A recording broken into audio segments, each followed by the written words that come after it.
Hi everyone, welcome to Cheltenham Chart episode 8. Today's episode I'll talk about Leopardstown days 3 and 4, Newbury, Sandown, maybe a couple of horses that might be overpriced for the festival after what we've seen over Christmas. We'll talk about, firstly, about a couple of things. My bet too, and also about the Irish horses. So it is going to be a very big deal over the next 8 weeks, 10 weeks. What is going to happen to the Irish horses coming to the festival? Should we be backing them? How long are they going to have to come in before the race? Or are they going to be allowed in at all? I have no idea as the answers to those questions, but they're being asked. And I can honestly say that I think the best thing any of us could do at the moment is keep our money in our pocket unless we fancy a British horse. At least you know that it's going to run. Backing an Irish horse has a lot of dangers now.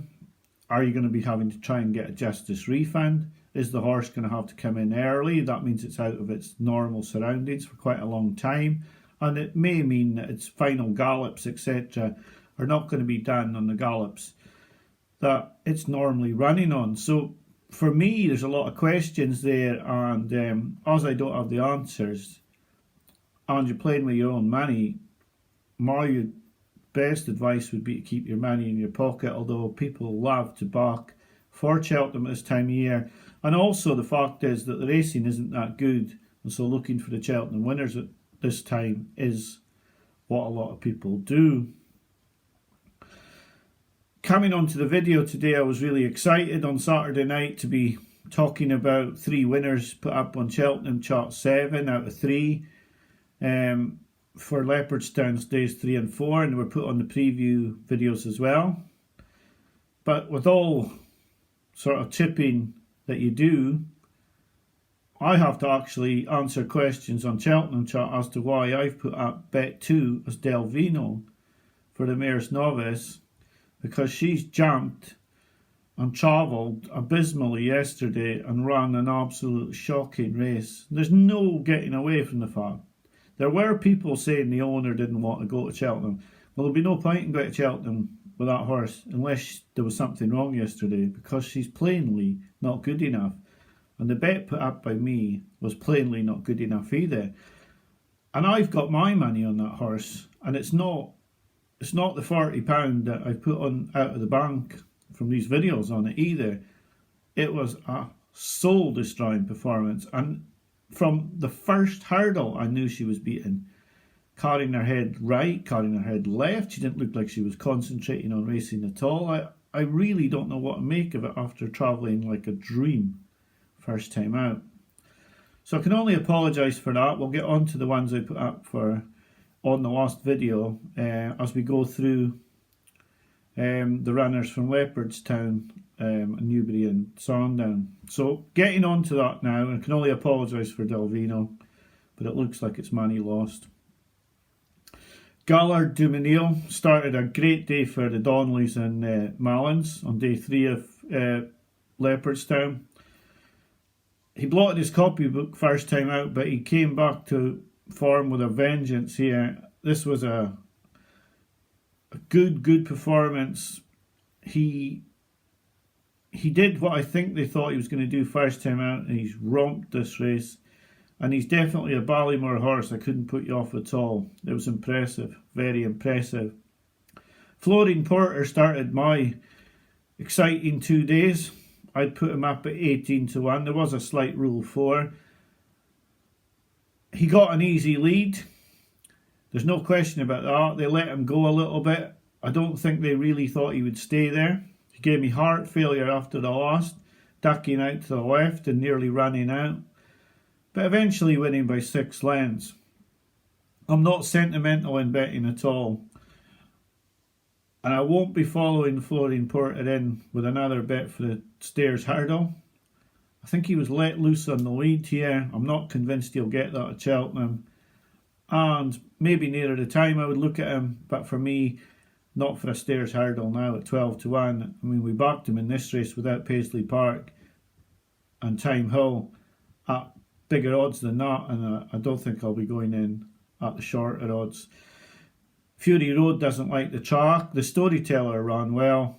The one to take out of it for me was the odds going up on Sir de Burley. He's usually a horse that improves for the application of JP's cash, and I can see the cash coming at Cheltenham, and I wouldn't put you off him. He loves Cheltenham. He always does well at that time of year, and he's now out to a more backable price.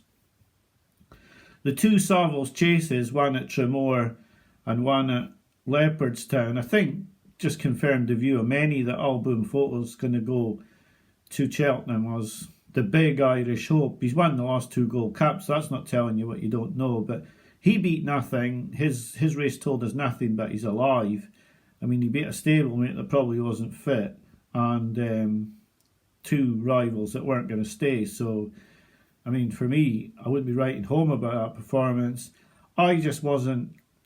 It was running at a good pace, the Savills at Leopardstown. It was what I wanted to see, but I don't see Al Plutard winning a Gold Cup. We didn't learn anything about Manila Indo as he fell, and I think Mellon and Allaho ran good trials for the Ryanair.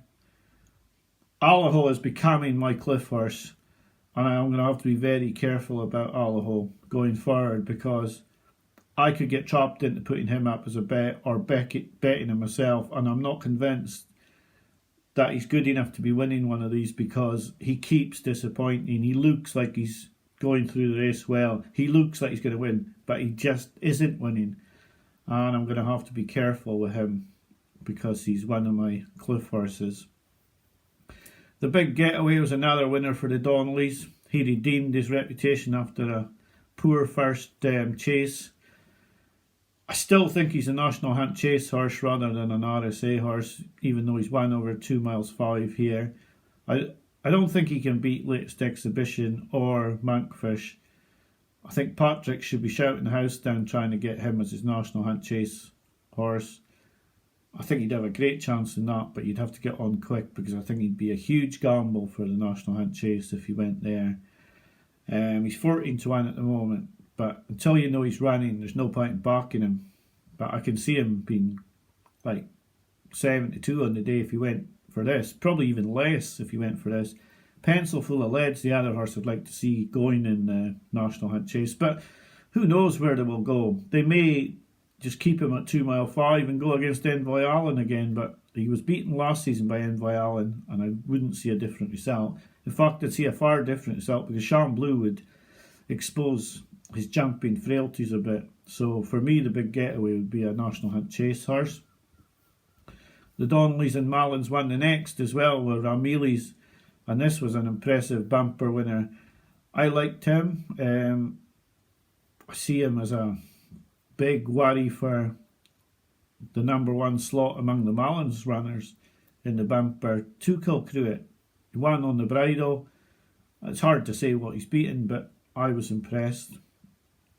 Day 4 of Leopardstown just started as it had finished.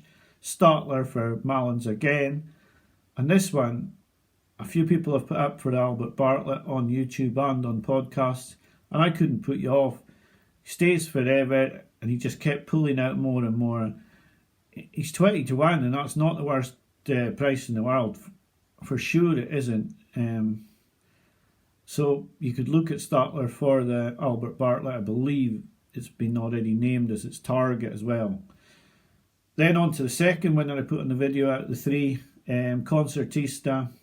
I was hugely impressed first time out by this horse this season, and again, nothing changed my mind. She won as she likes. She made up a lot of ground and then went away from a half decent field. She was only evens, but that boosts up a treble quite well, and I know a couple that did the treble. I never, but it was nice to see her winning so easily. I don't think I had any doubt throughout the race she was going to win.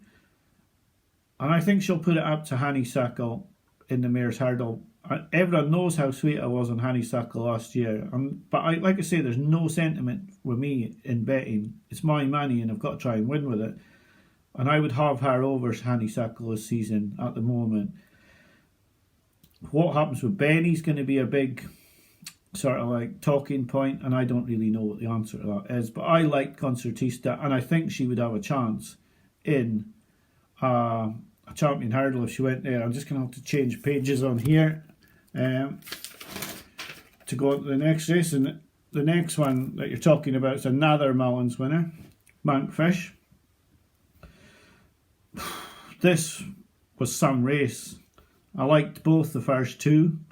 Latest Exhibition came back to form, and Nolan's starting to get a few winners. At the 2-1 Monkfish and 10-1 Latest Exhibition for the RSA, I'd probably just favour going each way on Latest Exhibition in case he can eke out the improvement needed to give Monkfish an even harder race. But this was a hard race. Monkfish was impressive. The jumping in this race was probably what impressed me the most, and these horses are going to be hard to beat at Cheltenham. And I really don't know what can come into the RSA and give them a challenge, apart from the big breakaway, but he's going to have to learn to jump a hell of a lot better than he jumped at Kempton to get into a race against these two. Sharjah was completed the treble. He was put up really as a value pick because he was far too big a price, 8-1. He came into 11-2. He's actually won a lot easier than I thought he would. He could have improved. If he gets good to soft ground at Cheltenham, he'll be a huge danger epatante. And I don't know about the young pretenders in this race. I didn't see too many excuses for San Roy, but they absolutely talk this horse up like he's the best of the Mullins horses. And if he's better than Sharjah, he's got to go to Cheltenham with a chance. But he's not doing it on the track in these grade ones. He's not doing it there, but he's showing it at home. Abacadabra, Gordon Elliott didn't have the best of Leopardstown festivals, and possibly there's an excuse there. Aspire Tower ran really well. Now Gary put this up as a forecast, Aspire Tower and Sharjah, so it is worth watching the preview videos on his channel that we sometimes do together. And I know that he backed the forecast, but for me, Sharjah was a good winner. There was a lot of question marks over the Irish horses after this race, but it just shows that you don't have to wait to Cheltenham to make some money, and Sharjah was way too big a price in that race. At Newbury the same day, Braveman's Game. This one hurt because I'd put Braveman's Game up as one of my eye catchers on update 3, and the 3 eye catchers I backed Sana here, and I backed Concertista, but I didn't back Braveman's Game. He was 25-1 at the time, and he's now 5-1. It was a good performance, beating Stargate and others, and he ran right away from him. He's got a great chance in the Ballymore, and I've missed the boat. Hopefully a few years took the price. I know that Gavin Lynch put him up the next day, or David Jennings put him up. I think David Jennings put him up the next day on that being the auntie. So hopefully a few years got the value. I didn't. But it is sometimes worth going back and looking over these videos. And with that in mind, I put Metier up in one of the... I talked about Metier, in one of the updates as well, when I was talking about Boot Hill, because I said Harry Fry had 2 really good novices, and Metier's just bolted up in the Tolworth. Now, it was a rubbish Tolworth, don't get me wrong, but the way he ran away from half-decent horses was impressive. I mean, even if they were grade 2 horses, he's absolutely booted them into touch. I mean, he's won 12 lengths and he was on the bridle coming to the last. This was a serious performance. Is Boot Hill better? But then Fry said that Boot Hill had a setback and wouldn't run until February. So, you know, you've got to be on the one that's fit and healthy and just showing that he can win a grade 1, rather one that's only won at Taunton and has potential but may not be as good anyway. So Metier was a good winner. Can he Appreciate It? Well, maybe he could, but will he be racing against Appreciate It with these Irish horses? Are they going to come over? So the Metier is into 7-1. I would say that's a bit skinny, but I would have him more at 10, 12-1, but maybe he's been capped because of the uncertainty over the Irish horses. All in all those races, I think some horses are now overpriced, such as Sir de Burley, Altier, Epatante, San Roy. They may be, a bit value, maybe even the big breakaway are bigger than, what you'd expect to be. But, like I say, I'm hanging fire on betting anything at the moment with Cheltenham in mind, because it's just a dangerous game to be playing. Finally, on Fairyhouse, there was a few horses at Fairyhouse, including Delvino, who bombed out. Hookup was beaten as well. It was a bad day for Rich Ritchie, because Salsaretta ran no race at all, absolutely no race in the Mare's Chase, and that's very open now. The Mare's Chase is very open. Korevi's going to be short for that, but if Benny Deju was sent there, she'd be almost favourite without even running.